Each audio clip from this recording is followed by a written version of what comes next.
Good morning, good afternoon, good evening. That is Jack. I am Conrad. This is the 45 with a look at week 5 in the Premier League. First up, we've got a Merseyside Derby featuring the first place team, the fifth place team. Not the first place team that you thought you would have in the beginning of the season. Everton first on 12 points. They've looked very, very good coming off a win over Brighton. Liverpool fifth on 9 points, coming off of that shellacking against Aston Villa. Yeah, this is going to be a very exciting game because, as you mentioned, we did not expect to see these two teams as the title race. You can call it that, because Liverpool get the 3 points. They're joint with them on 12 points, and if Everton get the 3 points, it'd be the first time in, I believe, nearly a decade that they've done that in the Premier League, and it would put them like one step closer to that Premier League title, which I think nobody expected to see them competing for at this point in the season or at any point in the season.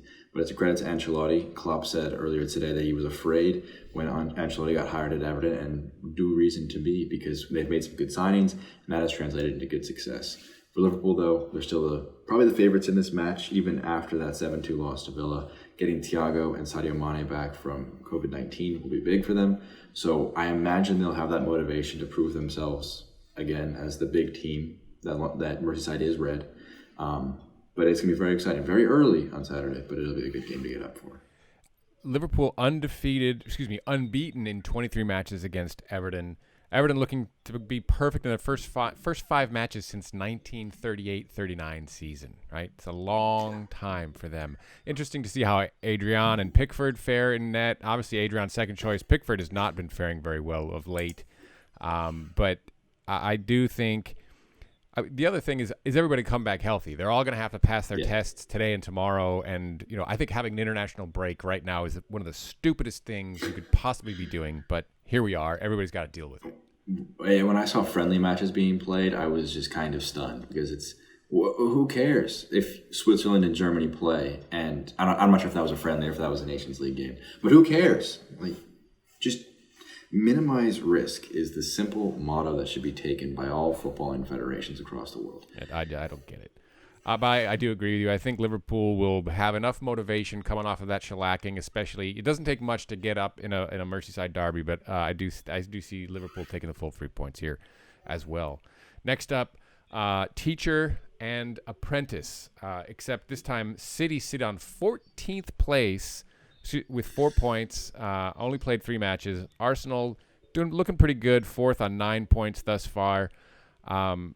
To be seen what happens with De Bruyne in this one, but I think City are going to come out loaded for this. Yeah, definitely. I think De Bruyne, not quite sure if that was more Guardiola mind games, but he said that De Bruyne's out for the foreseeable next few games. That's a big loss for them. Aguero might have a chance to feature, according to Guardiola. So they would love to be fully fit for the first time in what feels like months. And this is an Arsenal side that you can't take lightly. Liverpool struggled against them in the Community Shield, beat them in the Premier League, and then lost to them in the League Cup. So they're a side that has experience beating big sides. City will know this. They lost in the semifinals of last year's FA Cup. So they will have no misconceptions on how good Arsenal can be. Interesting to see. I'm not quite sure on the quarantine status of Thomas Partey, if he's able to play or not. It'd be very exciting, a very big game for him to make his debut in. But I think that Arsenal have got a very good system in place, but I'm not quite confident enough in them to say they're going to get the 3 points, because Guardiola needs to get this point. Because if you go 4 matches into the season with 5 or less points, that's a little shaky. Even if Liverpool do lose to Everton in the game before them, you're still going to be wondering how many points you've dropped so early on in the season. So I think City, considering where their aspirations are, probably have the better edge in this game. This looks to me like a 3-3 or 4-4 draw. This is going to be wide open, and it's probably going to be a little messy. But I think City have really missed Aguero more than they would miss De Bruyne, if that makes sense. I think they're starting Sterling at striker is not good for them. No, it's not proven, and I there's going to be a lot of goals. I don't see either one taking the full 3 on this one. Next up, Newcastle and United. Only a bit on the hot seat here. You got 2 former United legends managing. Steve Bruce, obviously, with the team for a long, long time.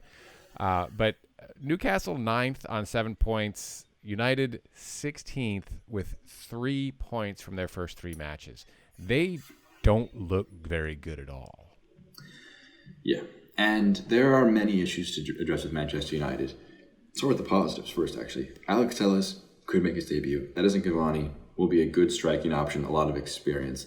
Van de Beek has continued to be in very good form, scoring for the Netherlands, getting his first international goal during the ill-advised break. I think that United have a few positives for them, but a lot of negatives. Pogba, is he at his best? Maguire is a train wreck at the moment. People wondering if he should even start for them, let alone remain as their captain. De Gea, there's questions whether Henderson should usurp him. Bruno hasn't really been in good form. He's just been scoring penalties the last couple of weeks.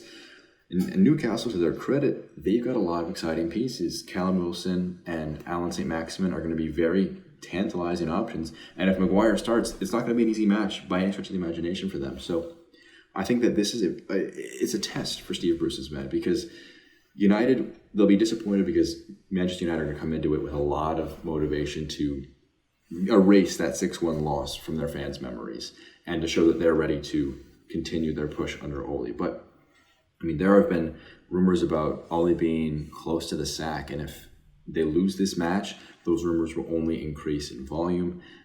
So I think United take this, Manchester United, I should clarify, just because of the fire that is under them at the moment and the need to win, not necessarily the quality to win.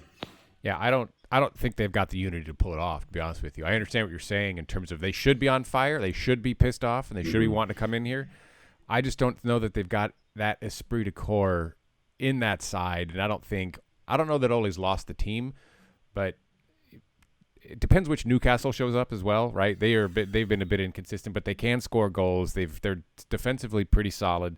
You know, I can see them eking out a 2-1 win here at home. Wouldn't surprise me either.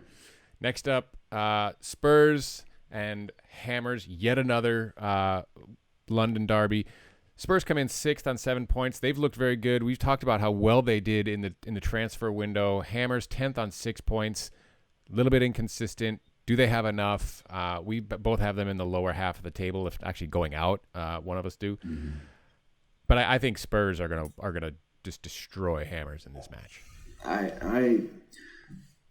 Hammers surprised me. I definitely had them getting relegated for the season. You had Crystal Palace in the same spot as I did. Neither one of us looked to be very bright on that on either one of those, but exactly. They made the signing of Saeed Ben Rahman a year-long loan with an obligation to buy today in the domestic transfer window, deadline day. I like that move a lot. I think that that's going to be a good option for them. I believe they lost Felipe Anderson to Porto, if I remember correctly. So he'll do a good job of adding depth on the wings, adding quality on the wings. I think he's ready for that transition to the Premier League. Won't play, I don't believe, obviously, in this match. But Spurs are very hit or miss as well. I think that they did really, really well. They were finishing their chances at a clinical rate against Manchester United. But it's a question of if they can maintain that. And I'm not 100% sure that they can. So I think this will be a close match. I still believe that Spurs will edge it as you have them doing it. I just have a little less optimism in them doing it in an emphatic fashion. Last up, we've got Leeds and Wolves. Last time these two teams played was the championship matches. But Leeds 8th on 7 points. They've looked very good. Defensively, a little shaky. Wolves, on the other hand, 13th on 6 points. They've not had a very good start to the season. I think Nuno will really be looking to get them going in the right direction. I think this is, we've got a quote here, is it too early, or a question here, is it too early for a must-win match? But I think Wolves, this is a far more important match for them than it is for Leeds.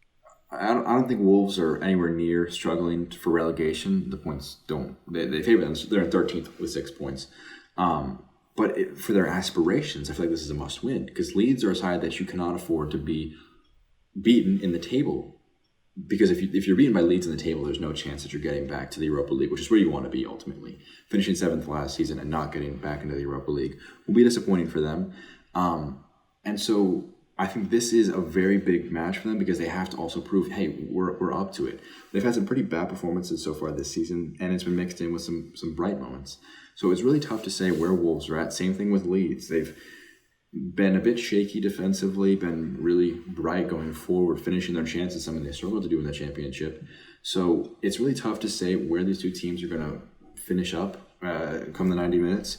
But for Wolves, I believe that they have the necessity, and they also have a bit more experience in the league in comparison to Leeds. So I think that Nunez men will probably take the points. If not, I think it'll be a draw. I think that they've got a bit of an edge over Leeds. So I'd be surprised, personally, if I saw Leeds take the 3 points. That'll do it for us for our Week 5 look ahead. That is Jack. I am Connor. This has been The Footy 5. Please like, comment, do subscribe. Look for us on the Twitter at The Footy 5. Take care now.